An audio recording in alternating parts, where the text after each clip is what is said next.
કરવાની હાર કહીશ, પણ સાચું તો કેવું પડશે.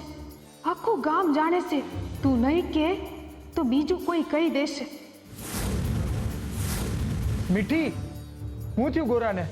હા હા, આટલા ઉતાવળા ના થાવ. કહું છું, યુવરાજના આદેશનું પાલન કરો. ઉપાડો પથ્થર અને મારો. હરે કૃષ્ણ. હા હા, મારો પથ્થર. હરે કૃષ્ણ. અરે આ શું થયું છે? પથ્થર કેમ નીચે પડી જાય છે?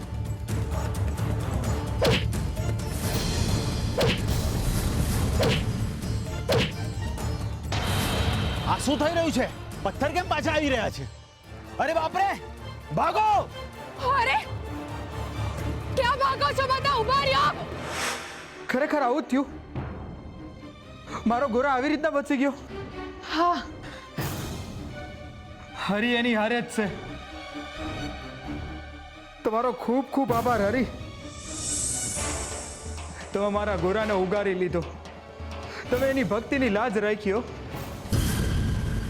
જેવું મીઠી, જેની ઉપર હરીનો હાથ હોય ને એનું કોઈ કાંઈ ના બગાડી શકે. મારો ભાઈ ગોરા સજામાંથી એ પાર ઉતરી ગયો. આટલા બધા ખુશ થવાની જરૂર નથી. હજુ આજના દી પૂરતું જ બધું ઠર્યું છે. બાકી હું કાલે યુવરાજ જોડે જઈને એમને ફરીથી સમજાવીશ. પણ આ મૃત્યુદંડને આમ એડે તો નહીં જ જવા દઉં. આવતીકાલે તો ગોરા હાચે જ હરીના દમમાં પોગી જાય. કાલની સવાર આ ગોરાના જીવનમાં અંધકાર લઈને આવશે. હા, સાંભળ્યું મેં કે ગોરા બચી ગયો. આ તો તમારું અપમાન છે યુવરાજ. અને તમે તો અમારા આવતીકાલના મહારાજ છો. તમે જે ગઈકાલે મૃત્યુદંડ આપ્યો ને, અમારા માટે તો તમે આજે જ મહારાજ છો.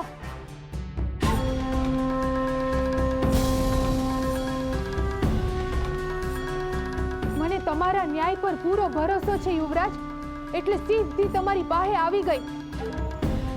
અને આ તમારા સિપાહીઓ ડરીને સજા અધૂરી મૂકી દીધી મહારાજ, અને ત્યાંથી ભાગી નીકળ્યા. આને તો તમારા ન્યાયનું અપમાન જ કહેવાય. કંઈ કરો મહારાજ, તમારા બોલેલા શબ્દોને સાર્થક કરો. આ ગોરાને આપેલો મૃત્યુદંડ કંઈ પણ રીતે પૂર્ણ કરો મહારાજ, પૂર્ણ કરો. સિપાહીઓ, જી યુવરાજ. જાઓ જાઓ અને ગોરાને હાજર કરો. આજે હું મારા રાજમહેલમાં ગોરાને ફાંસીએ ચડાવી દઈશ. મારે કોઈને પૂછવાની જરૂર નથી. આજે ગોરાને મૃત્યુદંડ આપીને જ રહીશ. જાઓ જાઓ અને ગોરાને હાજર કરો. જી યુવરાજ.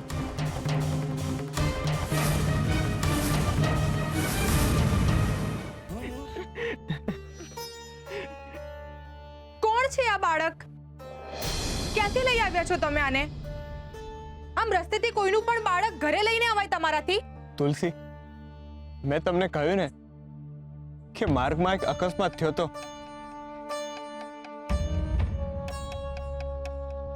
બળદ ગાડામાં એના પિતા હતા, જે હરિના ધામમાં ભોગી ગયા. અરે પણ આ બાળક કોનું છે? એનું ઘર ક્યાં છે? બધી તપાસ તો કરીને આવી જોઈએ ને તમારે. મેં અંધી તપાસ કરી તુલસી. મેં લાખ્યા કાકાએ આખું ગાડું ફેંદી નાખ્યું, પણ કાંઈ ન મળ્યું. એટલે એને ઘરે લઈ આવવાનો એમ? આવું ના હોય ભગત. જાઓ અને રાજમહેલ લઈ જાઓ અને મહારાજ પાસે જઈને વાત કરો. રાજમહેલ? પણ કેમ? અરે તમે સમજતા કેમ નત? એના બાપા મરી ગયા છે, પણ માં તો હશે ને. એ આ ઢીંગલીને માં કહે છે. એનો અર્થ એવો તો નથી કે એની માં મરી ગઈ છે. એવું એ બની શકે કે એની માએ આ ઢીંગલી એને બનાવી આપી હોય, એટલે એને માં કહેતો હોય. તમે હમણાં ને હમણાં રાજમહેલ જાઓ અને મહારાજને વાત કરો. ઈ જ લોકો આ બચારાના પરિવારને ગોતશે. અરે આમ ઊભા છો શું? જાઓ. તુલસી, મારું મન નથી માનતું. મને લાગે છે હરિએ આપણને આ બાળકને ભેટ તરીકે આપ્યું છે ને. જુઓ ને, એટલે તું નામ ગોવિંદ છે. નામ એક હોવાથી માણસ એક નહીં થઈ જતો ભગત. એનું નામ ભલે ગોવિંદ છે, પણ એ મારો ગોવિંદ નથી. જુઓ ભગત, મેં તમને કહ્યું ને, તમે હમણાં ને હમણાં રાજમહેલ જાઓ અને આ બાળક એમને આપી આવો.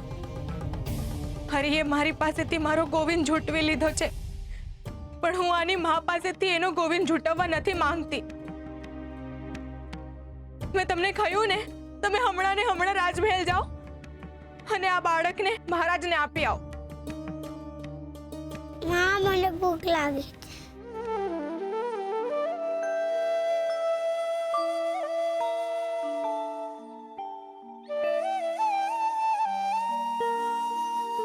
જોયું તુલસી, આ બાળક નિરાધાર છે. જો આ ભેટ ન હોય ને તો પણ આપણા માટે તો એ બાળક જ છે ને. શરીરે માટી પણ મન મોતી જેવું છે. લાગે છે તું જ છે ભગત ગોરા કુંભાર. પણ તમને મારું નામ કેવી રીતના ખબર? તમને કોણ ના ઓળખે? તમારા મહારાજ સવારથી તમારા વખાણ અને તમારા ગુણગાન ગાઈ રહ્યા છે. એમના શબ્દમાં ફક્ત ગોરાના નામનો જ ઉચ્ચાર હતો. અમારા ગોરા ભગત આમ ને અમારા ગોરા ભગત તેમ. સવારથી તમારા વિશે વાત સાંભળું છું, એટલે સામે આવો તો ઓળખી જ જાઉં ને. વાહ, અતિશુભ. મહારાજ, મને મારો યોગ્ય ઉમેદવાર મળી ગયો છે. ઉમેદવાર? હા ગોરા, સંત શ્રી સિદ્ધેશ્વરી લખી રહ્યા છે અને એ પૂર્ણ કરવા માટે એમને મદદની જરૂર છે. પણ એમાં હું મદદ કરી શકું? હું તો તમે કહ્યું એમ જ મદદ તો હરી કરવાનો છે ને. આપણે તો બસ નિમિત્ત માત્ર છીએ. મેં સિદ્ધેશ્વરીમાં ઘણા આધ્યાત્મિક પ્રશ્નોના જવાબો લખી નાખ્યા છે, પણ એટલે તમે કીધું એમ મને વિઠ્ઠલે બધા જ પ્રશ્નોના જવાબો આપી દીધા છે.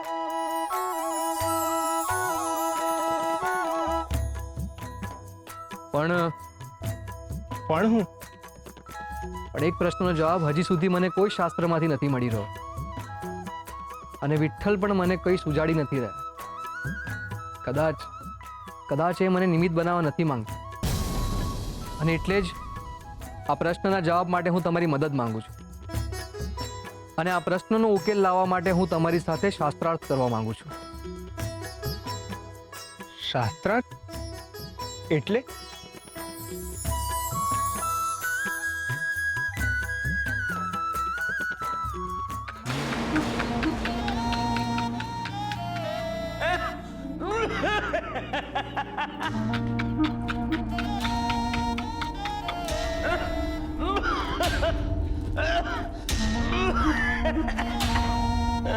હું સાચું જ કહું છું, સંત સિદ્ધેશ્વર ગોરા સાથે શાસ્ત્રાર્થ કરવા માંગે છે. એની પાસેથી સવાલોના જવાબ લેવા માંગે છે. પણ મજાની વાત એ છે કે ગોરાને શાસ્ત્ર એ શું એ જ ખબર નથી.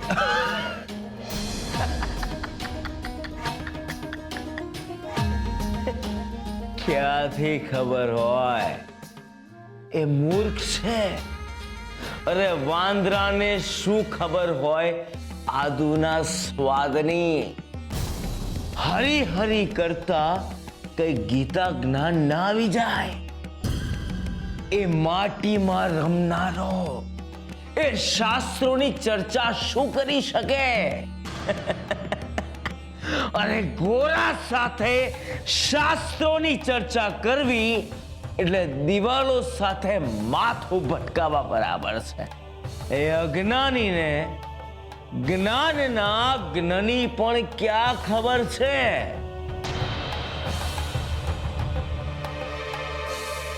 હું અહીંયા વામકુક્ષી કરવા આવ્યો અને એને એક સંતનું સ્વાગત પણ કરી નાખ્યું, એ પણ મારા વગર. અને તું આ વાત મને છેક અત્યારે કરે છે? એક જ્ઞાનીનું સ્વાગત બીજા જ્ઞાનીએ જ કરવું જોઈએ. પણ બાપા, કોઈને યાદ જ ના આવ્યું. સંત જેવા મંદિરમાં આવ્યા એવા જ બોલવા લાગ્યા, ગોરા ક્યાં છે, ગોરા ક્યાં છે?